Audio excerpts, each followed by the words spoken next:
And so, of course, it was kind of like, I want to be the guy that my clients associate with as the suit guy in the city. And that was my goal at the time. I just wanted to be the best in the city. And Uh-huh. eventually it's like, I want to be the best in the country. And now it's like, I want to be the best in the world, and obviously the goals grow, and that's a good thing. So I would take down the garbage, and obviously I would put a suit on to take the garbage downstairs, which is pretty funny. Yeah. That's smart. Very smart. This is Conversation Balloons, a podcast of interviews with experts and friends about all things generational. I'm your host, Leah Farish. We're delighted to talk today to Dimitry Toukhcher.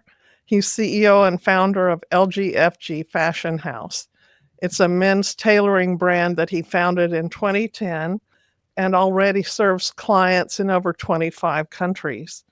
His commerce degree is from the Sauder School of Business at the University of British Columbia, and before starting LGFG, he was the number one salesperson at Southwestern Advantage, and I happen to know what work that represents. You ring your first doorbell at 7:59 every day. Did you sell books or?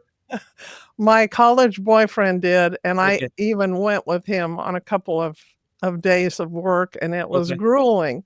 And for you to be number one in that company in sales is like Olympic level selling. That was wild. Yeah, I'm surprised. Yeah, when you mentioned like the company, I'm like, oh, you know it, and like it's weird because it is a very American thing. But yeah, in the Midwest, like for sure, it was 40 years ago, it was massive. I mean, that was just like the thing to do if you're going to college in the Midwest, right? Oh yeah, Yeah. yeah, my boyfriend came home with $10,000 at the end of the summer, and we were all gobsmacked by that. Well, we want to hear about your book. You and I were talking about it earlier. It's called Dress Like a Boss, and you collaborated with Michael Franzese, a former mafioso turned Christian motivational speaker. And boy, is he handsome. My husband even said, that guy looks great. And my husband never comments on how people look. So Yeah. he was duly impressed. Tell us about the book.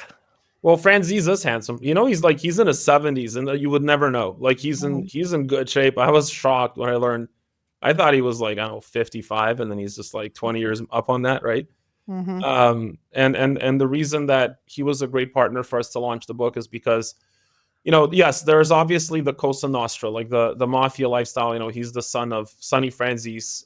He himself, Michael, was the Capriccio, so a captain in the Colombo crime family. So there's like a lot of lore, and of course there is a connection between the mafia and the way that they dressed. I mean, there's, a lot of these movies like Casino and Godfather, all those movies, like clothing was really a central theme, and in a lot of ways was used to indicate like the plot. It was used a lot in foreshadowing. So there is a strong connection that Scorsese created between the life and the clothing of the life. So that was very cool. And then also because Michael, it wasn't just he was a mafioso; he was the most profitable one ever, and that's really important here because when we're talking about business, yes, of course, nobody wants to associate with a mafioso, but he ran a $600 million company, like clandestine. He ran it secretly, and most of us can't even do that publicly. That's an incredible amount of competence. So this is like a really competent guy. He comes from a sort of nostalgic background that we look upon now as something to at least in terms of clothing, we see that very nostalgically. And so and then from our side, I had this idea to publish the most comprehensive style encyclopedia, clothing encyclopedia ever made. I couldn't find it on the market. So I just said, you know what, I'll write it, I'll make it. And we found a great partner in Michael to help market the book. It's a very technical book compared to what, I just couldn't find anything like it on the market. So I just said, you know what, why don't I just make it, right? And it's $249, is that right? Only, yeah, we could charge a lot more. A bargain at any price. If you saw the physical book, so because it's printed it's not made like a book you would just read. It's made like a coffee table book. It's got velvet finishing. and it's got 4K, like high definition imagery. Like it's really meant to be like a really thick coffee table book. And so just printing it is so darn expensive. And that's just the decision we decided to make, right? We just said, look, if we're gonna do it, let's just go all in. Because these fabrics, they look like swatches, but it's printed on. I know they're fabulous. Yeah, so I mean, that even was fine. digitally, I could see the resolution was excellent. And of course, it needs to be because you're talking about something so subtle in a lot of cases. Yeah, so that's why we wanted, like, we just decided let's just go all in, make it super premium, like top end everything, and really it's meant to be displayed, not kept on a bookshelf. Yeah. Well, I thought of if I were a man, having it in my dressing area, opening up because it opens flat. Correct. And Yes. Very good. and you really refer to it when you go through your wardrobe, your closet, and it is something you would refer to for years and years. It's timeless, which I thought was very smart. Did not try to link it to, the moment in fashion. Yeah. It's very I mean, look, I useful. sold encyclopedias for 6 years, so it was meant to be like an encyclopedia, which is where the flat opening thing. And we really argued about the ring binding because, like, oh, it doesn't look like it's a book. I'm like, no, it has to open flat, and you have to be able to, flip it over and keep it on that page, right? Yeah. Yeah. That's really smart. You're a man who attends to detail, I can tell, in many practical ways. And it really is a reference library that one thing I learned from it was so much about the fabrics. And you are very creative and intentional about your fabrics at a level I'd never even imagined. Like when you designed for Jordan Peterson, the Heaven and Hell jacket, tell about the two fabrics that you used. Yeah, so it was a reference to chapter 2 of his book 12 Rules for Life, where he talks about order and chaos. And so, in order to and there was a quote in the chapter, it was a Solzhenitsyn quote, which said that the line between good and evil cuts through the heart of every man, which is a really, like, powerful quote. There's so much, it's just so deep. Anyways, so the good and evil, of course, represented as heaven and hell. So one side of the suit is blue, and it's made out of, and it's a reference to Matthew's, I guess, 15, where it's judgment of nations, right? God put the sheep on one hand and the goats on the other. Uh-huh. And actually, I don't know much about, like, Christianity, to be transparent. I was sort of looking, but it's very important to Jordan, and so I was looking to connect those themes together from the book and to the sort of Christian theme. And there's this song I really like. It's by a band called Cake, and they sing "Sheep go to heaven, goats go to hell." And so, as I was making the suit and sort of doing the imagery for heaven and hell, I remember the song and I was like, why do sheep go to heaven, goats go to hell? What does that even mean? And so I Googled it, and of course it came up to Judgment of Nations. So I started reading that, and it made perfect sense. And so the blue side, the heaven side, is made out of sheep's wool, and the red side of the suit is made out of mohair, which is goat's wool. So it's a meta reference, obviously, to the overall suit. Ingenious. And the fabric in in Jordan Peterson's jade jacket has jade actually fabricated into it. It's right? It's actual crushed jade, and the way it's done is it's crushed into a powder and basically blown into the spinning jinny as it's weaving the fibers of the wool. And so when he wears it, it's a tuxedo, and he wore it for, I think, Trump's inauguration. I saw some pictures. He was worn it in the past as well. In some of his gospels, sort of, Daily Wire sit downs, he wears it. You can see it. It gleams, like it shines when the light hits it. So, and I have another jacket for him that he's going to unveil, which is like a reference to the Renaissance. And parts of the jacket are gilded, like truly like Michelangelo, or like Leonardo's David. Like Donatello's David. Yeah, Donatello's David. Which is gilded. It's got a gilded finish on it. So that's going to be hopefully pretty viral in the next few months. Exciting.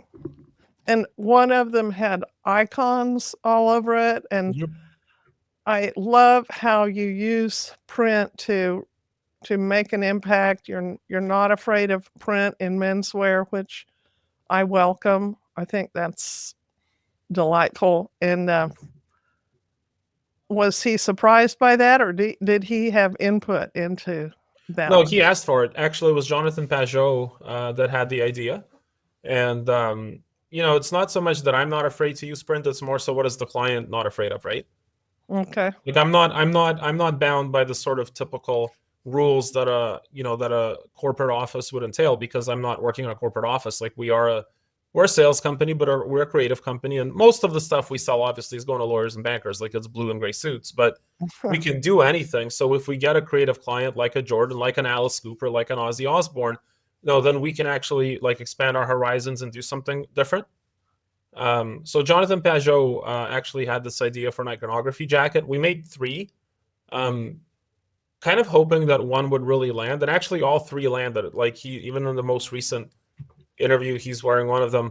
But the one that really picked up was the kind of the white one with it's got all these like really like Christian saints printed on it.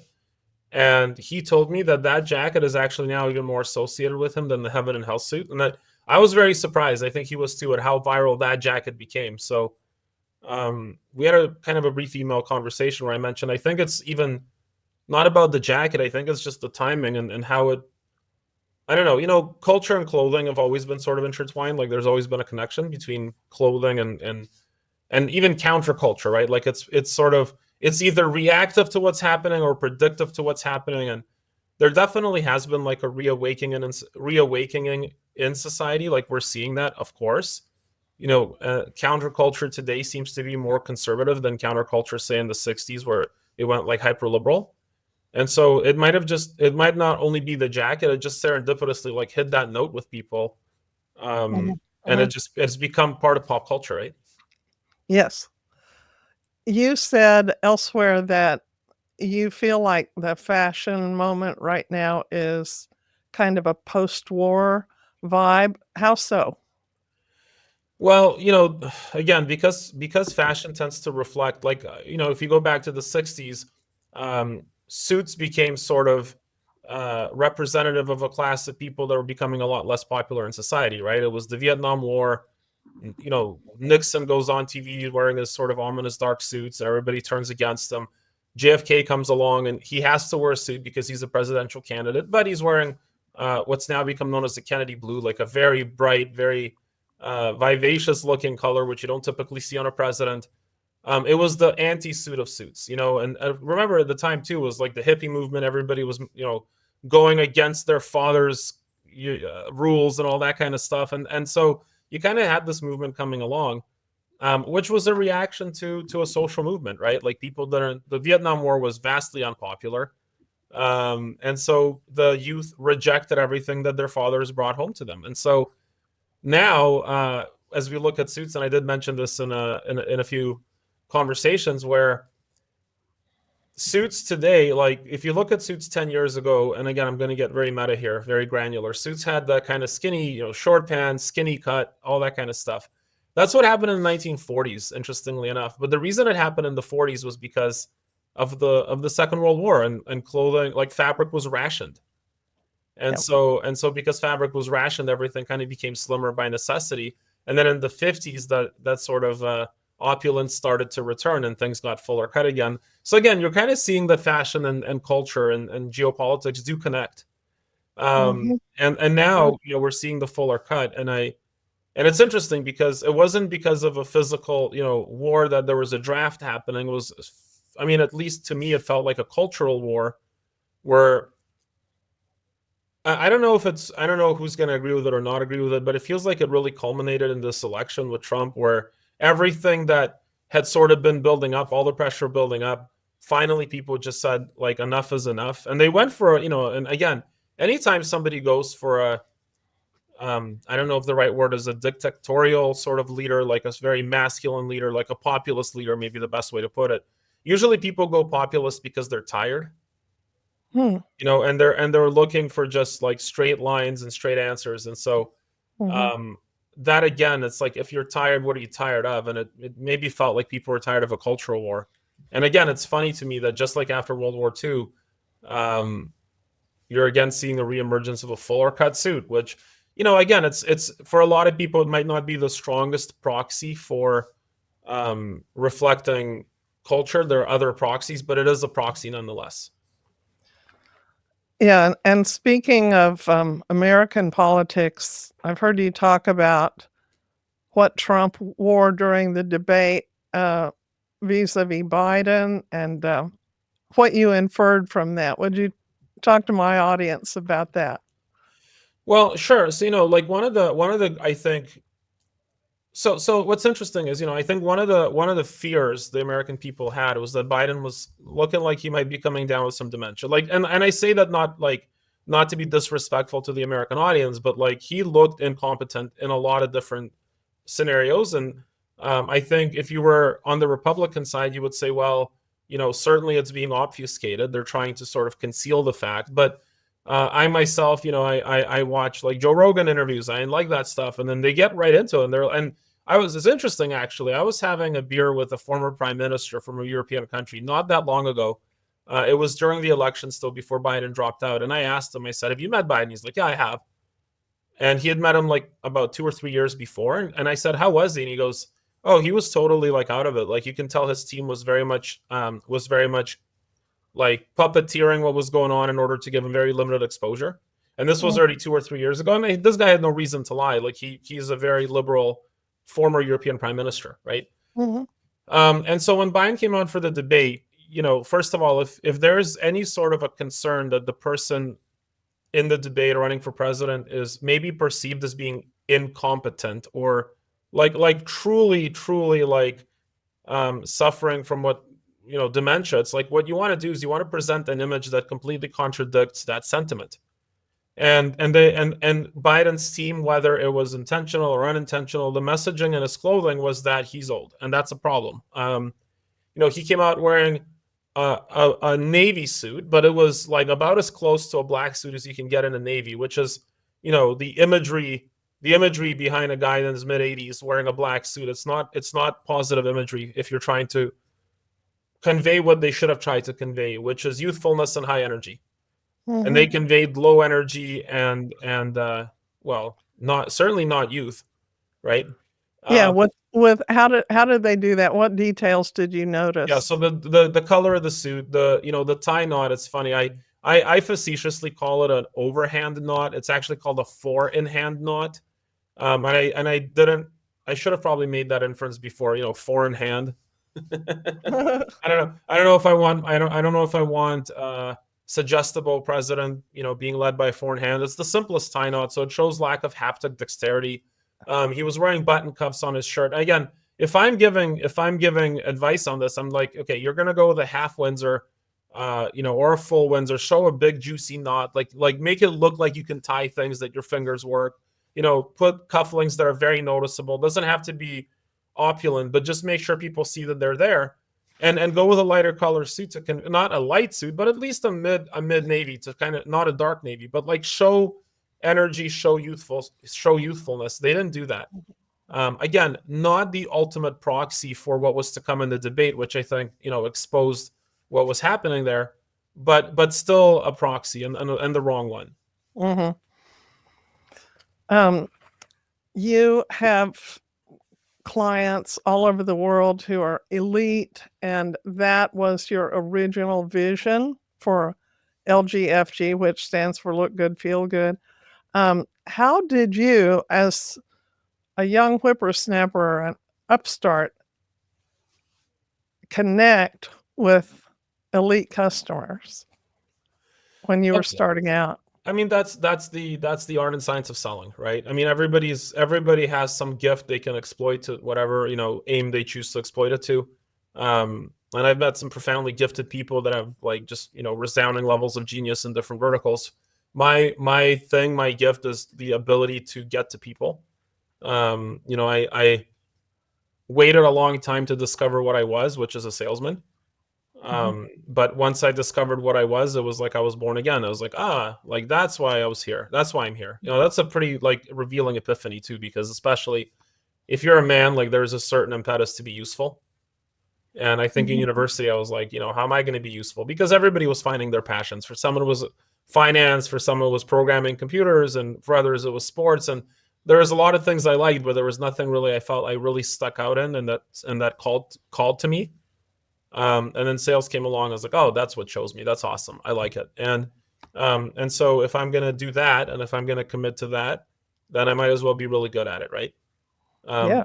And that's how our company really started. It wasn't so much that we could produce a product nobody else could produce, although our product is iterated to become truly world class over time, because we have to be, because 40 million eyes are looking at our suits each month. So there's really no margin for error with us anymore, because again, we're just, so transparent and so seen.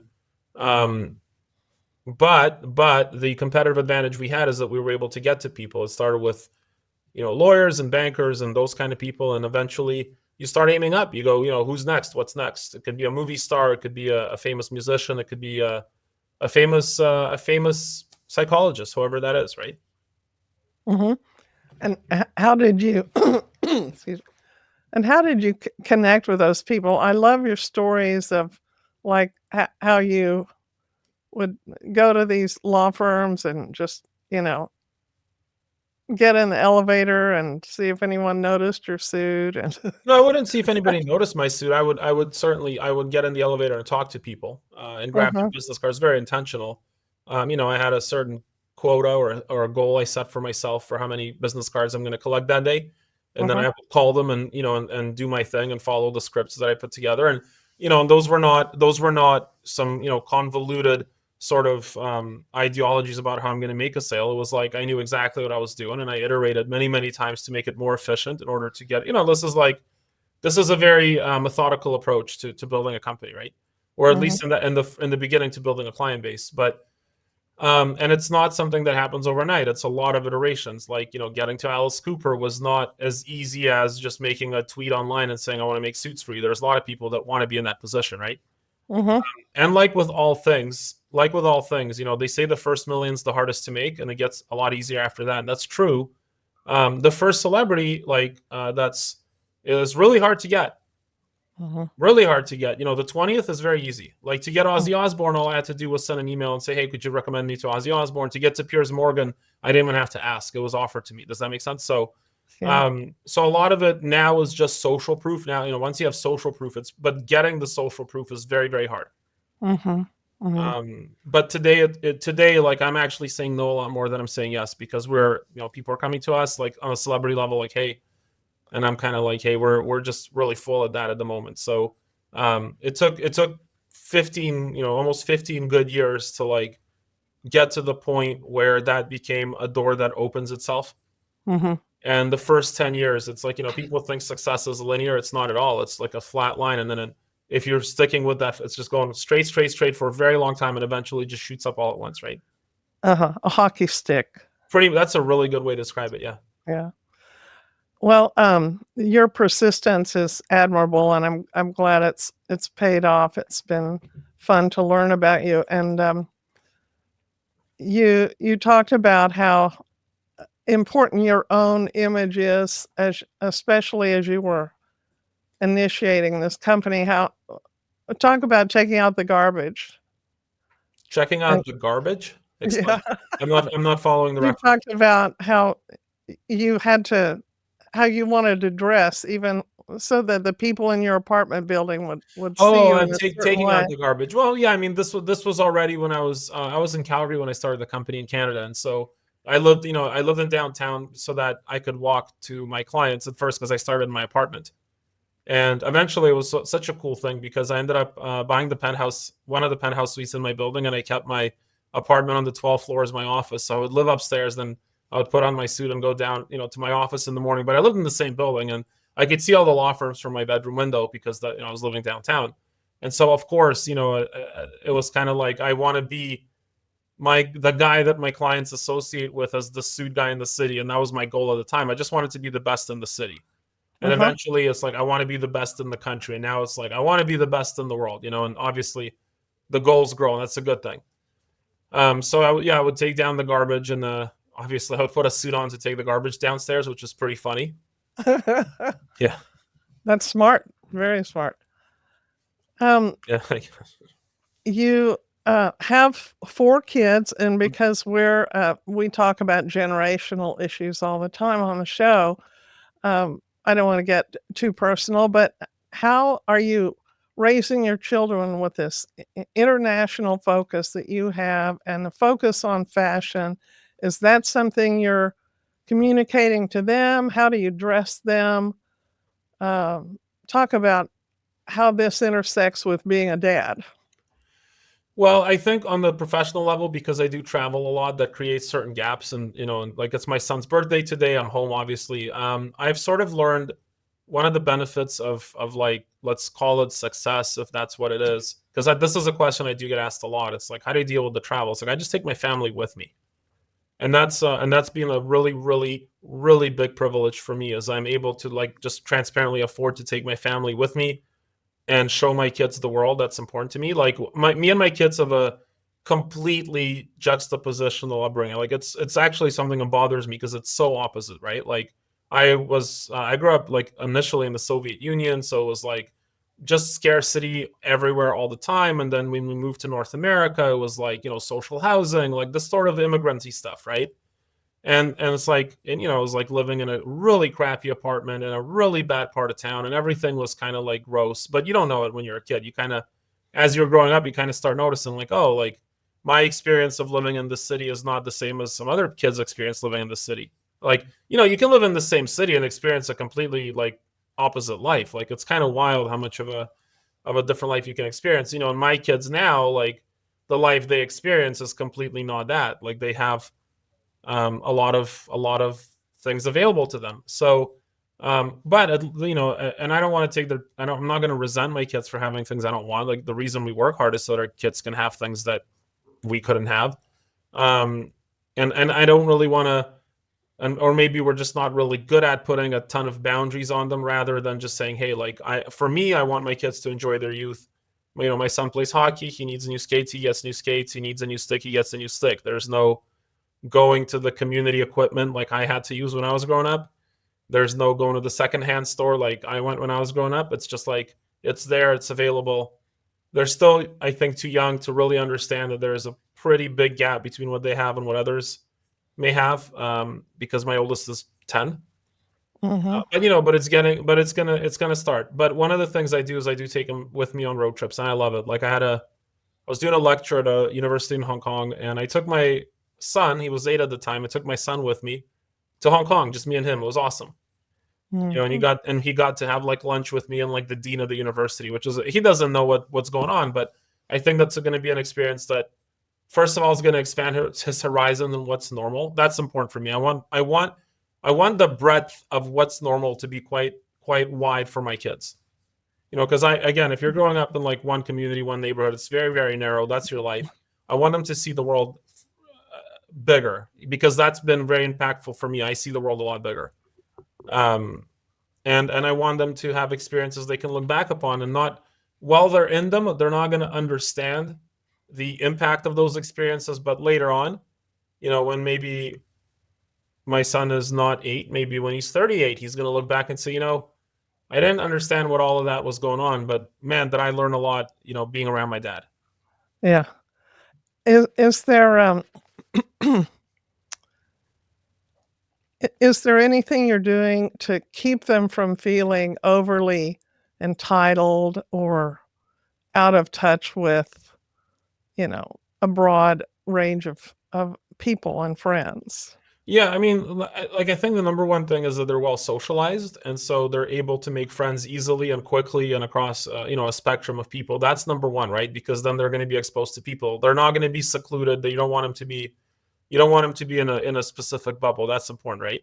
And I'm not trying to be suggestive that like we're living opulently. We're not. It's that we're just living so differently to how me and my wife grew up, because she also comes from the Soviet Union, right? She's Estonian, and so I think it's more of a comparison thing than anything else. Like they live pretty, I would say, regular lives.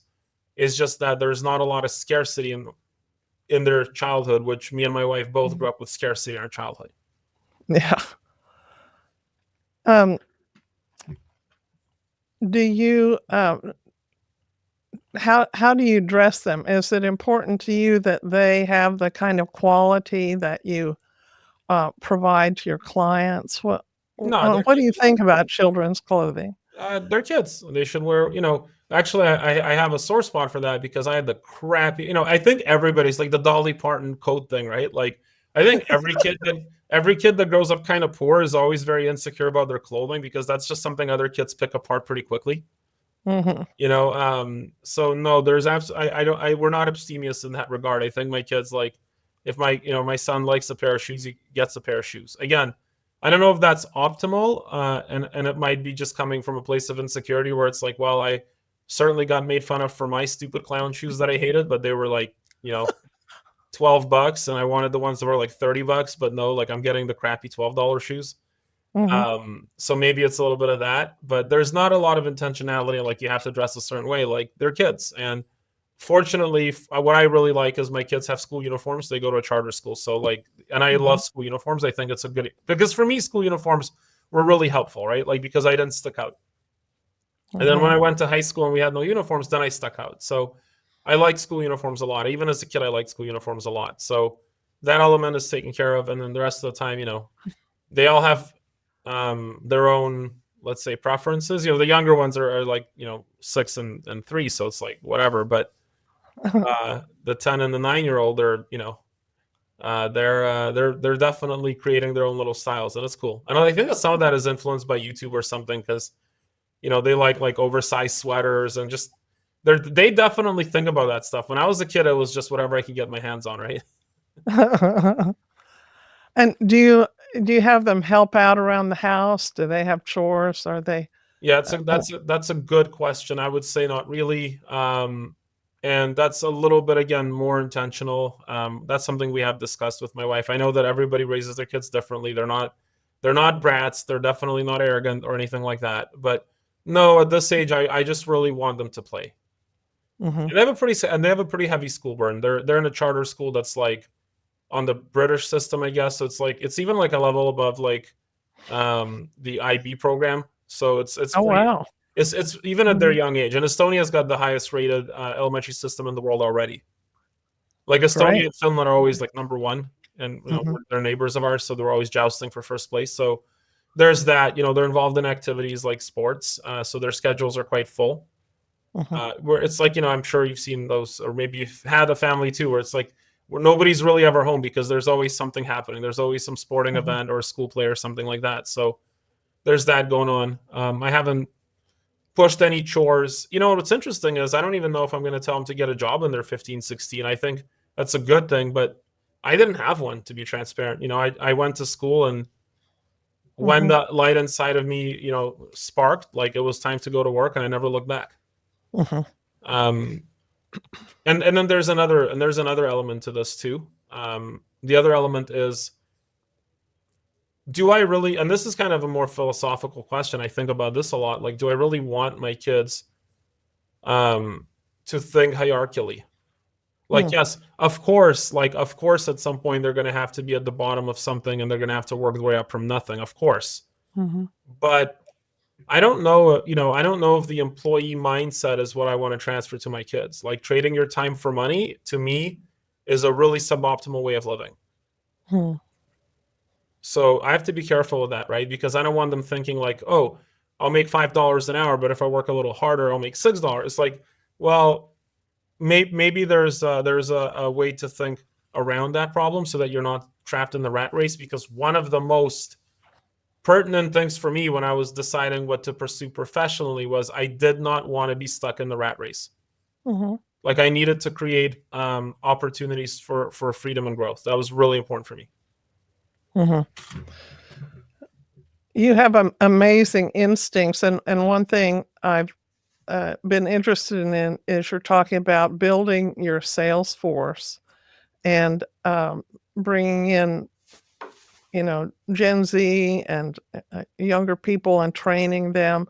Do you find that there's a generational difference in the effectiveness of your salespeople?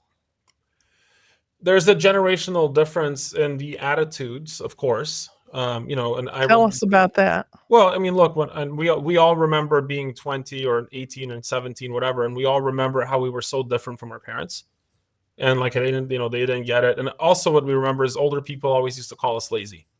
Mhm. And I kind of feel like, now I'm in my 40s now. I'm calling them, the younger people lazy, which is kind of funny.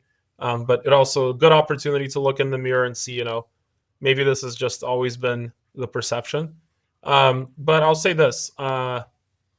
And again, it could also be the fact that I am where I am because I was put in an environment and then I chose to stay in an environment where my results dictated my outcomes, not my position or my title dictated my outcomes. Like that's another thing, right? And being pretty passionate about meritocracy in general. I've never had a salary in my life. I've always, from the time I started in sales, I've never ever taken a paycheck anywhere. It's always been kill what you eat what you kill, right? However, when we talk to university students these days, even sales programs in universities, we work with a few. The overwhelming majority, even of the students in sales programs, are putting safety and job security as the ultimate sort of goal of their employment. And I think that's so weird if you're in sales, which in theory should be a commissioned job, that safety and job security go above even earning potential and opportunity. That's really weird to me, but that seems to be very resonant across the younger generation as a whole.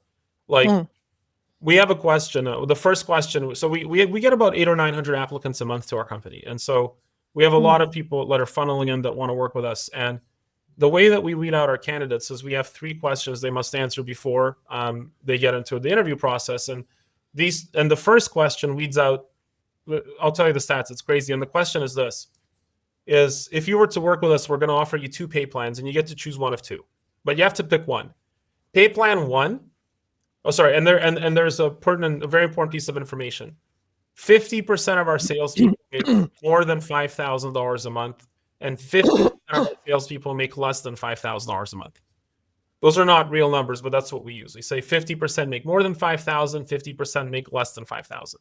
And you get one of 2 pay plans. Pay plan 1, you're getting 5,000 a month guaranteed no matter what. Pay plan 2, you get nothing guaranteed. Nothing guaranteed. But if you're in the top 50% of our salespeople, you'll get 20,000 a month. And so you have to choose one or 2. So effectively, pay plan 1 guarantees you 5,000 a month. Pay plan 2 is a 50% chance of 20,000 a month, which is actually a 10,000 a month likely outcome. And 95% of people choose pay plan 1 for 5K guaranteed. Yeah. Really? Yeah. So they're betting on themselves to be below average just to have job security. Isn't that crazy? Well, that is amazing. They are risk averse for sure. In sales too, which is weird. If you're self-selecting for a profession where opportunity should be abound. So, and again, I don't know if it's a generational thing or that's always been the case, as people tend to think scarcity instead of abundance. But that one question has saved us 95% of our time, because obviously we can't work with somebody that would rather take a guaranteed pay and bet on themselves to be below average. And I would say a very large percentage of people, we don't tell them obviously why they were rejected. We just say, hey, thank you for your application. It's the wrong timing for us, blah, blah, blah. But when I did do that, I made the terrible mistake of saying, hey, as a salesperson, you should be vying for opportunity over security. There's a word for that the youth use, and it's the word toxic. And it's like, okay, let's not go there. So yeah, there's definitely a bit of that. And I don't know, maybe it was always like that. We just, just wasn't so transparent, because with social media, everything just becomes so transparent. But there's a degree, and universities really don't like the idea, which is, it also is interesting. I do want to say this for anybody interested in this at all. I think IT, the whole field of IT and software sales, is just completely dismantled and ruined the market for sales as a whole. Because nowadays companies are funded by these kind of companies, the startups, which is what the youth think is very sexy. Those are founded by investors. So salespeople are hired, on a ridiculous base salary, which they're absolutely not competent enough to really achieve. But they just need salespeople to sell a subscription service, and then those salespeople would get fired. So the salespeople are operating at a loss, not realizing they're operating at a loss. And then when they go out in the free market after they inevitably get fired, and they all do, they're completely delusional. It's like, how can we pay you that if you're going to lose this money every month? So there's maybe it's not only a generational thing, but the proliferation of what is the largest industry today for young graduates, which is tech sector, has just displaced a lot of risk away from the market. I heard you say that it isn't hard to recruit. It's hard to recruit good people because bad people are always out there available looking for a job because they all just lost a job. Right. You must have a real talent though at recruiting and identifying who's gonna share your values and execute your plan. That's a lot of wisdom right there. And you how do you train them in this brilliant persuasiveness that you have as a salesman? Is that really something that can be taught, or do you have to recognize that they have it? Well, what they need to have is grit and determination and like just that perspicacity, right? Like that's what it is, right? It's not so much that you can't teach us, somebody to follow a system, and it's usually a pretty simple system. It's just, you talk about like, oh, you have a talent, let's say for recruiting and finding. It's like, no, we have a lot of failure, and that's what wisdom is, right? Like just finding out all the ways that don't work, because like whatever. This is kind of like the government to private sector argument, right? Like the reason government is so bad at managing money is that they don't actually answer to the market. And Yeah. it's like when you don't answer to the market, you have a lot of stupid ideas that you keep implementing despite preposterously negative outcomes. You're not facing the consequences of the outcomes. You're just, oh, let's try something else. But when it's your money, it really hurts. Yeah. And so recruiting, like, yeah, we've done some terrible stuff in that, and same with every aspect of our company. There's been like terrible failures. That's probably part of just growing a business. And anybody that says, I grow a business with no failures, they haven't grown anything, obviously, because what's in here in my head of how the world works is not always how the market responds, right? So we're not looking for people that think they know how to sell. Those people obviously don't know how to sell. They have ideas. They come off as the wrong kind of, they're going to come off very wrong in front of prospects, because persuasion is very, very subtle. And a lot of persuasion, so my favorite quote is Aristotle, right? Like, character is the most effective form of persuasion, right? That's really true. Especially like as you're building a business, whether it's clients and they all talk to each other, or recruiting people and your employees talk to each other, and the market all communicates with itself, etc. Whatever comes to you as a form of success, the most valuable thing you're ever going to have is your network. By far, right? Like, it's easy to sell when you have a network of people that trust you, of course. And that's not a short-term tactic. Like character is not a short-term tactic. That's a really long-term, hard to earn kind of reputational type of thing. So yes, you can teach the basic stuff, product knowledge. You can teach, what to say, what not to say in certain situations. You can teach, but I haven't been able to teach grit or determination. Did your parents teach you that, or what did they instill in you as they started out in this difficult, relatively deprived economic situation? What did they instill in you that has made you what you are today? Well, I think that's actually the thing that, we talk a lot about in society, what is privilege? And some people might look at me walking down the street in a suit and assume I'm privileged, which I find like deeply offensive. Because a lot of those people started out a lot further ahead than where I started out. But because of the way I look, I suppose I'm privileged now. I just think that's so offensive to me. But because my parents certainly weren't privileged. But I'll say this, that the one thing I think that I was extremely privileged in, as I now start to understand the world better, is I had two parents growing up. That's massive. Like, and they had routines, predictable routines. That was huge. Like, my parents woke up at the same time every day, went to bed at the same time every day. I had routines every day. I thank them so much for that, because that's actually a sign of conscientiousness. And so I wasn't around, like, I would say, I don't, my parents are very normal middle-class people. I don't think they're profoundly gifted, and they're just regular middle-class, good, decent people. But you know what? They got up to work every day. They took care of their responsibilities. They didn't complain too much about it. They just kind of went about it. And I think that is so valuable. I really think a lot about how valuable just being in that environment was. Is, like, greatness is just a lot of very simple things repeated consistently, isn't it? That's beautiful. Yeah. And how did they treat you? How did they interact with you? They Well, model certainly, but what was their interaction with you like? I'm an only child, Okay. so I think that probably had some impact. There was probably a level of expectation of well, they didn't really get involved too much because I did great at school, so they didn't really fiddle too much in my whatever. And I was also a profoundly boring kid, like so. I mean, I don't know if that made it easier or harder for them. Like I wasn't a drinker. I was very late in blooming. Like I was a late bloomer. Like I just like to play video games and like read books. Like I was just very lazy, not lazy, very boring. So I don't know if that impacted how they raised me, but but by let's say by the fact that we do come from the USSR, it was probably very strict by North American standards. Mhm. Just in terms of like they didn't force me to work or anything, but it was just in terms of like um, the rules were, let's put it this way, the rules were very clear, and and crossing lines would have consequences. Well, it has been such a privilege to talk to you. I feel privileged. And I want my audience to know how to reach out to you, how to find the book, the Dress Like a Boss book, and where you are on social media. Well, our company's LGFG. It's like look good, feel good. Really, it's that tepid of a name. Look good, feel good. Who would have thought that could turn to a fashion house? That is what it is. LGFG. LGFG.com. That's us on social media. We're pretty easy to find. Good. Okay. Well, thank you, Dimitri, and off you go. I appreciate it.